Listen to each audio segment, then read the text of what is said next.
যাদেরকে স্বাভাবিকভাবে কবর দিয়ে কবরস্থানে রাখা হয়েছিল কবর থেকে উঠবে, যারা বিমান দুর্ঘটনায় মারা গিয়েছে ওই ছাইগুলো থেকে উঠবে, যারা সাগরের মধ্যে মারা গিয়েছে সেখান থেকে উঠবে, যাদেরকে তিমি মাছ খেয়ে ফেলেছিল ওখান থেকে উঠবে, যে যেখানে ছিল ওইখান থেকে উঠবে। সুবহানাল্লাহ।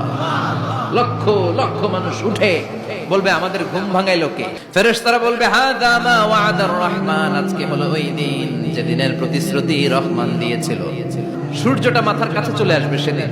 সূর্যের প্রচন্ড তাপে মাথার মগজগুলো ভাতের মাড়ের মতো গলে গলে নাকের ছিদ্র আর কানের ছিদ্র দিয়ে বেয়ে বেয়ে পড়বে। জিহ্বাটা তৃষ্ণায় বেরোতে বেরোতে নাভি পর্যন্ত এসে ঝুলে থাকবে কুকুরের মতো।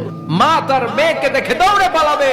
ও আয়েশা, দিনটা এত ভয়ঙ্কর হবে, বাঁচাও বাঁচাও ইয়া নফসি ইয়া নফসি বলে একবার ওই বিপদের দিনে মানুষ যে আকাশের দিকে এরকম তাকাবে, কার গায়ে জামা আছে কার গায়ে জামা নাই, ওই কথা মুহূর্তের মধ্যে ভুলে যাবে রে আয়েশা। ইমানদার বলে যদি দাবি করেন ওই দিনটার ভয় অন্তরে থাকার দরকার আছে না নাই?